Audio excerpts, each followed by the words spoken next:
24/7 Sports national recruiting analyst Greg Powers here alongside regional recruiting analyst Gabe Brooks. Gabe, and one school that's really continued to have a steady presence in the Lone Star State is the Utah Utes.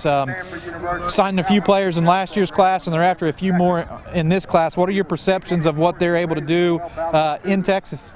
Well, you know, I think the Pac-12 in general has really increased its recruitment of the state of Texas. You've seen Utah, you know, Colorado last year had, I believe, 6 or 7 signees from Texas.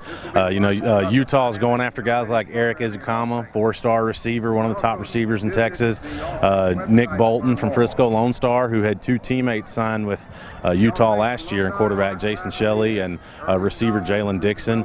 I think that they're doing a really good job recruiting the kind of guys that they have a good chance with. They're, you know, that it's not that they're not swinging for the fences, because you know, if they're in it for a guy like Eric Ezekama, that's a big time guy. That's a 4-star guy out of Texas.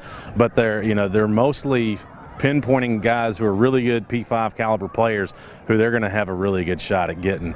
I think that Tyquez Hampton from last year's class is one of my favorite guys I've covered the last couple of years. Really high frame potential kind of guy. I really like Drew Jackson at Saxe. That's another guy who's been pretty highly ranked for the duration. He's a guy that they're right in the mix with, I believe, with his commitment coming up soon.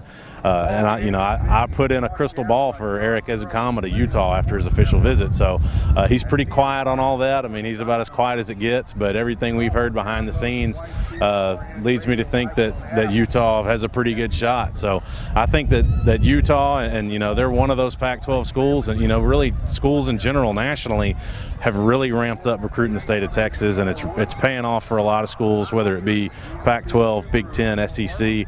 The state of Texas has really opened up to the country from a recruiting standpoint. And you mentioned the crystal ball, and since you said it, I believe that they are the crystal ball favorite for Drew Jackson, Nick Bolton, and Eric Ezekama. So I mean, Utah definitely has a lot of momentum going right now in the Lone Star State, and we'll just have to see if that pays off when National Signing Day rolls around. For Gabe Brooks, I'm Greg Powers. Keep it locked on 24/7 Sports.